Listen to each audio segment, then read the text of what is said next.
Hola, buenas noches, ¿cómo están? Un saludo a todos los que pues se tomen un tiempecito para escucharnos, ya concluyendo el día de hoy con la lectura del libro Aportes de México a la Medicina, ¿verdad? Todo lo que hemos venido platicando, comentando a lo largo de estas entregas, de estos capítulos.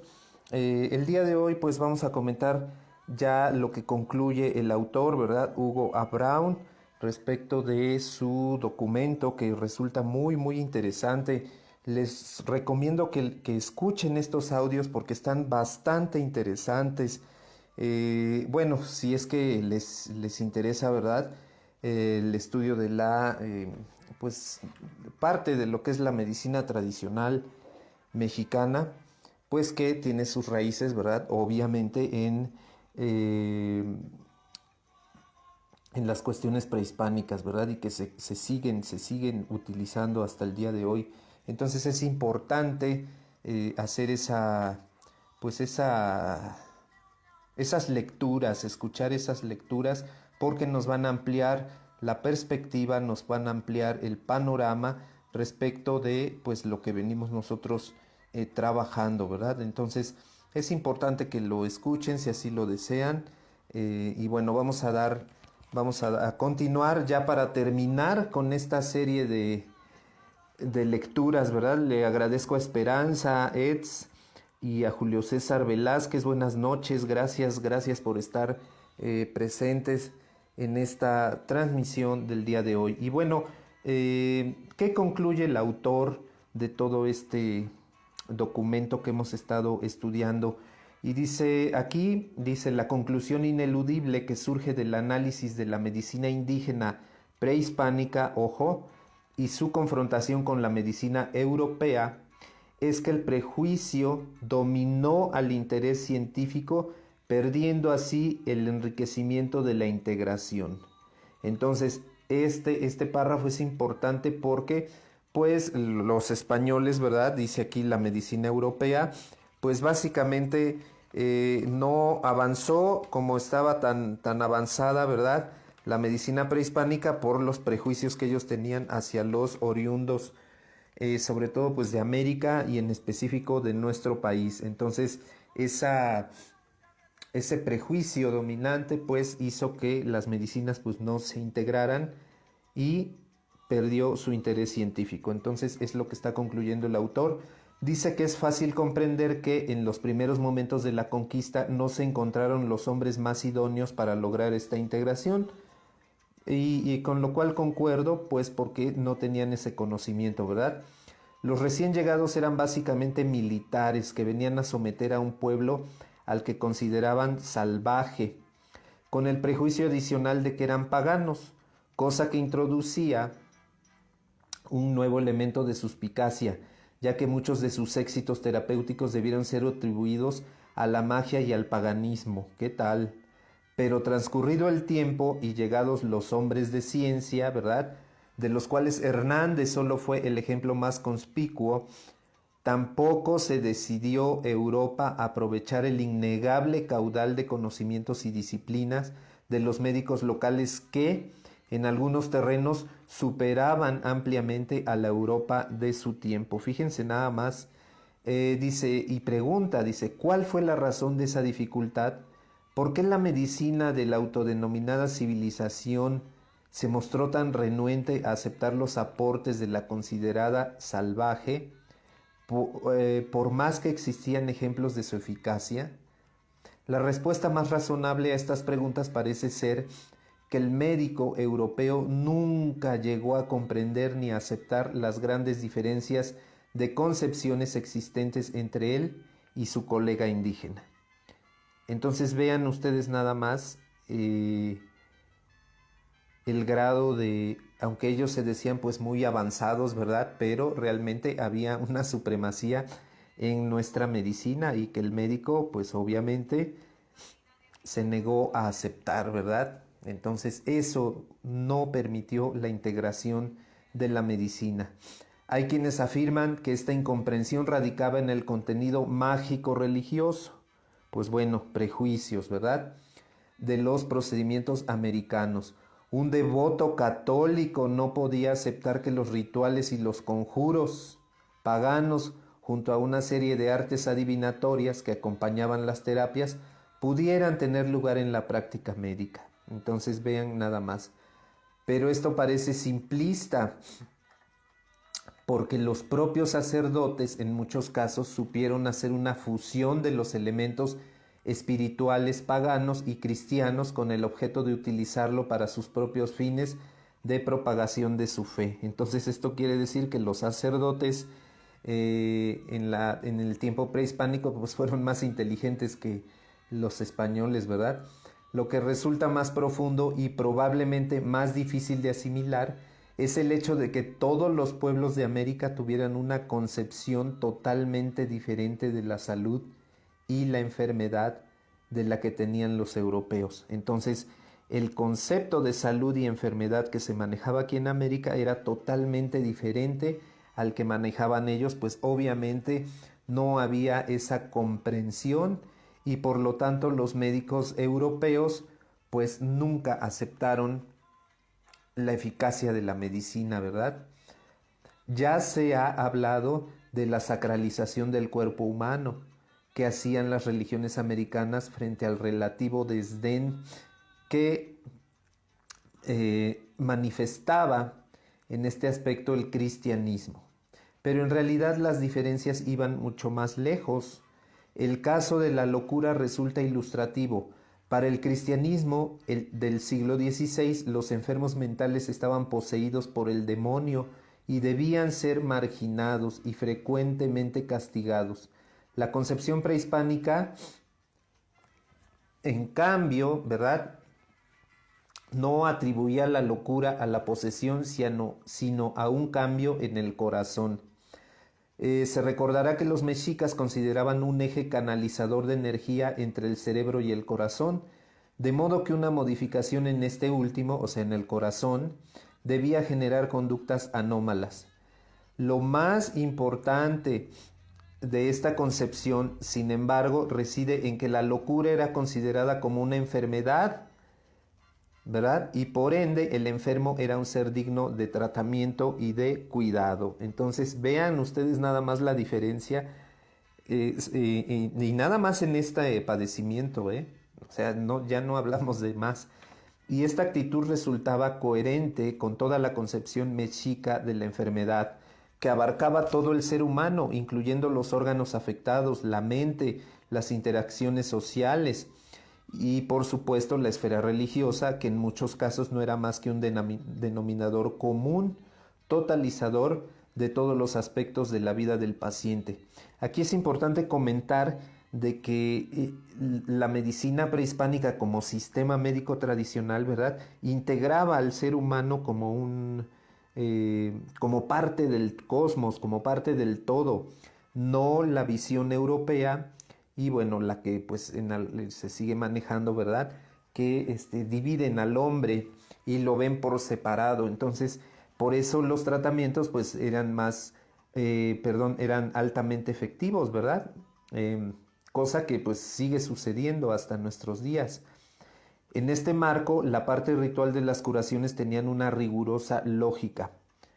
El análisis de los males del corazón también revela la diferencia abismal existente entre una y otra medicina. El corazón era para los nahuas el principal centro del ánimo y el pensamiento, razón por la cual la administración de hierbas, con efectos sobre el músculo cardíaco, representaban apenas una parte mínima del tratamiento. Estas diferencias, como todas las culturales y cosmogónicas que tenían con los pueblos sometidos, fueron para los conquistadores muestras de una aparente superioridad de Europa sobre América. Así perdieron, por ceguera histórica y etnocentrismo, la posibilidad de entender, de comprender, de incorporar e integrar los conocimientos médicos de Mesoamérica. Solo se pretendieron aplicar los recursos en el aspecto estrictamente técnico, aislándolas por completo de su marco de referencia. Este error, reiterado en la estructura de pensamiento occidental, provocó una auténtica pérdida de observación farmacológica. experiencia clínica y conocimiento en términos de este binomio salud-enfermedad, cuerpo, espíritu, cielo, tierra, que es el ser humano. Entonces, como pueden ustedes ver en esta conclusión, ¿verdad? Es totalmente distinto el concepto que se tenía en ese sentido de la salud y enfermedad. Se consideraban, ¿verdad?, en sesiones terapéuticas diversos elementos farmacológicos, religiosos, sociales, astrológicos y mágicos para recuperar la salud. Fíjense ustedes nada más todos los elementos integradores, ¿verdad?, para recuperar el equilibrio en la salud. No nada más una parte y eliminando las otras esferas en las que el ser humano se desenvuelve, ¿verdad? Fíjense lo avanzado que estaba la medicina en ese sentido. Aquí también nos habla el artículo, dice, las trepanaciones, un intento de neurocirugía, y pregunta el autor. María Dolores García Gasca, gracias por escucharnos. Nos dice al respecto, en distintas zonas de México han sido descubiertos cráneos trepanados, pero las mayores concentraciones de los mismos se encuentran en 3 zonas: en Tlatilco, en el Distrito Federal, hoy Ciudad de México, ¿verdad? Recordemos que este documento pues ya tiene algunos años. Monte Albán y Montenegro, cerca de Oaxaca, y en las ruinas mayas, cerca de Chiapa de Corzo y en Palenque.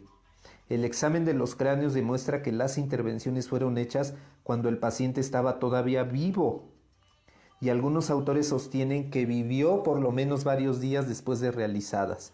Diversos autores han estimado una sobrevida de varios meses de pacientes trepanados y sugieren que podían ser causas posibles para esta cirugía la hipertensión intracraneana, las heridas en las que hubieran quedado esquirlas de hueso y posiblemente algunos tumores. Se distinguen 2 técnicas claramente diferenciadas en la gran mayoría de cráneos. La trepanación se ha hecho por desbaste, pero algunos de ellos se han hecho con una broca hueca, extrayendo un pedazo de hueso.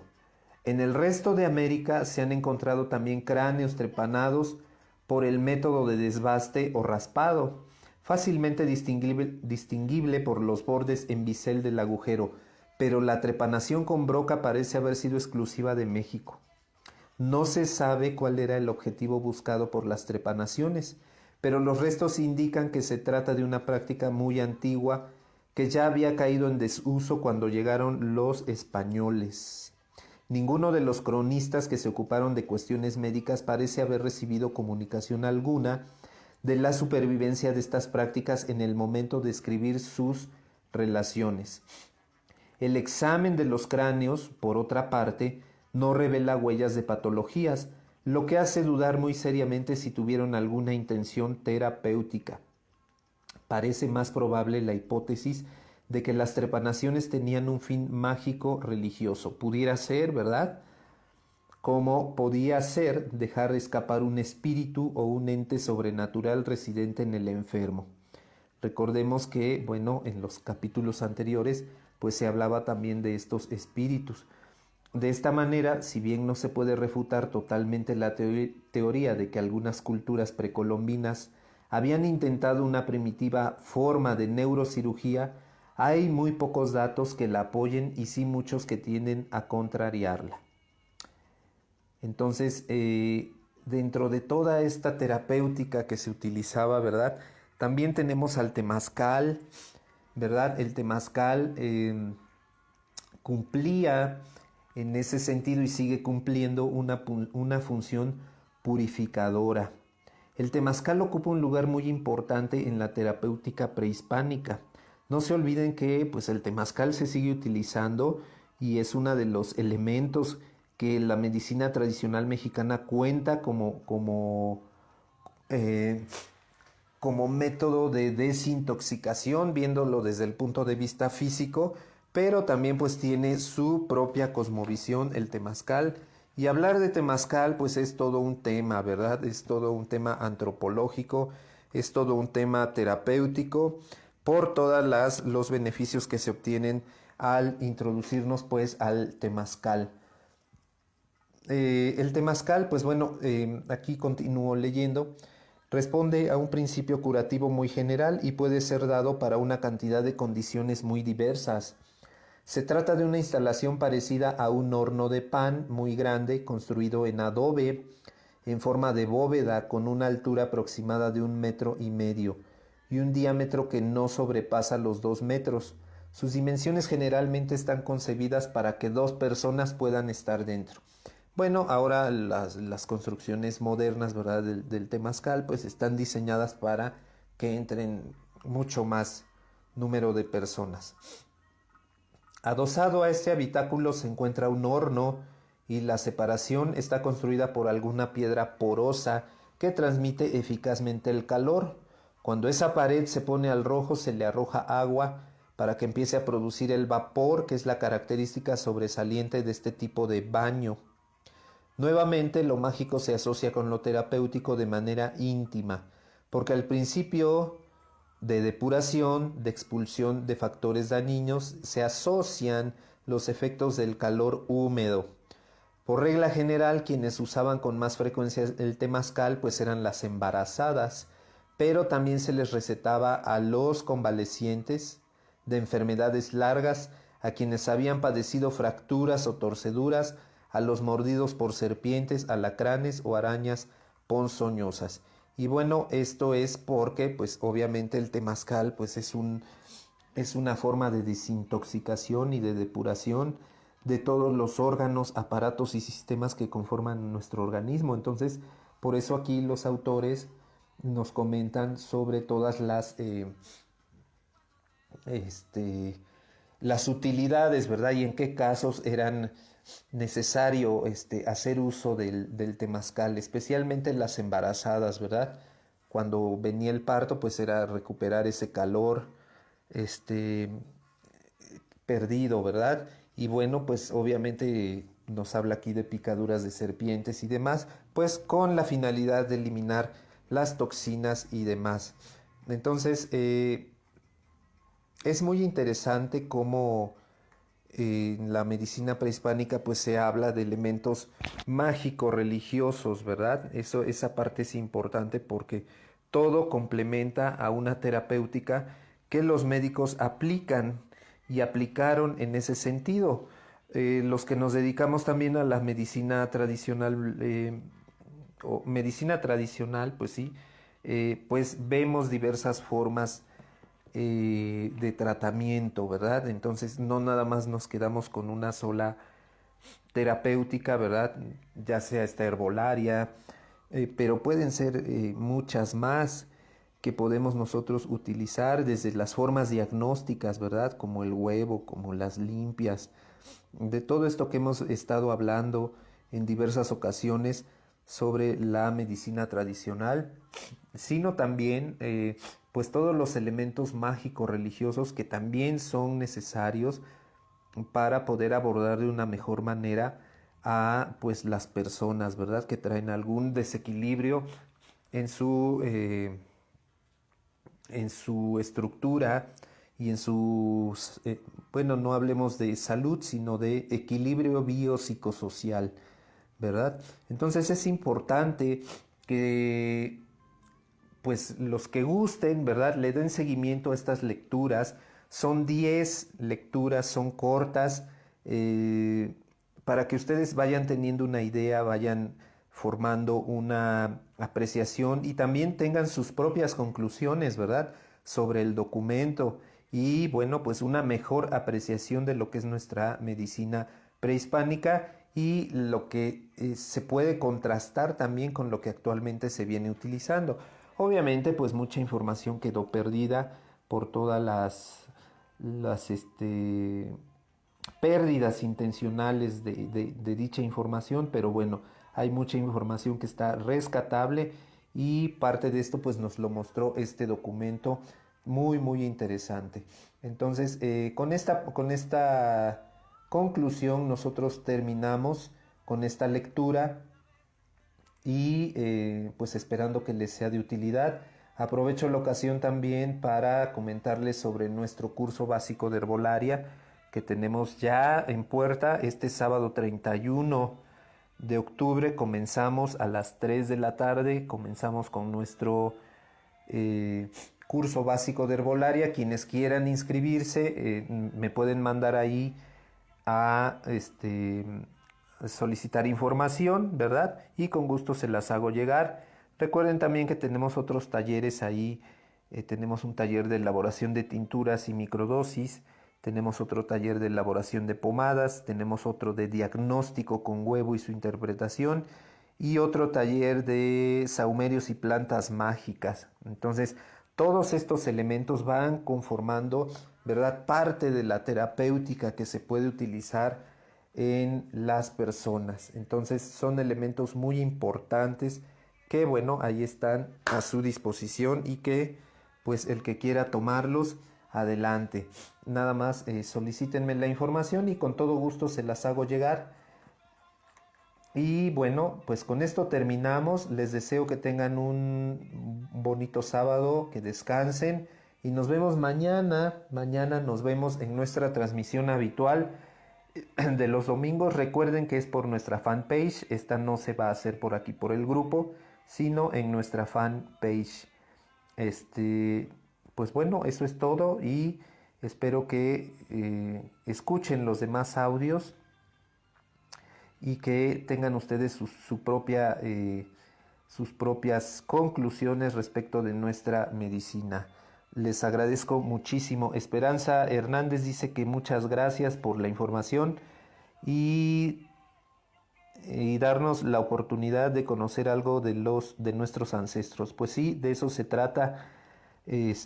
Pues no nada más la fitomedicina, ¿verdad? La cosa de los activos, de las plantas y demás, sino que todo esto también trae un uso tradicional que es importante, ¿verdad? Y que muchas de las investigaciones pues se basan en esos usos tradicionales que vienen a corroborar los científicos pues con sus estudios y sus investigaciones. Dice María Dolores García Gasca que muchas gracias, muy interesante y que descansen. Gracias, gracias.